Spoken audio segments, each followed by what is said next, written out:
సంక్షేమ పథకాలకు సంబంధించినటువంటి పైసల్ని ఇవ్వనీయకుండా తెలుగుదేశం ఆపింది. చంద్రబాబు ఆపారు. ఈ కుట్రలు ఈసీతో చేయిస్తున్నారు. దీన్ని ఇదెక్కడ దుర్మార్గం అంటూ ఇది రేపు పొద్దున మళ్ళీ అధికారంలోకి రాగానే చెల్లిస్తామంటూ ప్రకటించారు జగన్మోహన్ రెడ్డి. అది నిజమా కాదా అన్నటువంటి సందేహానికి తెర దించారు ఎన్నికల అధికారి మీనా.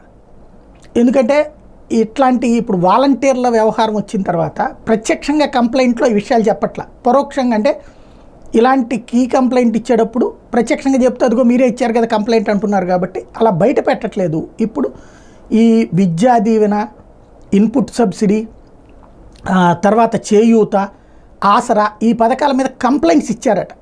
ఎవరన్నది బయట పెట్టల.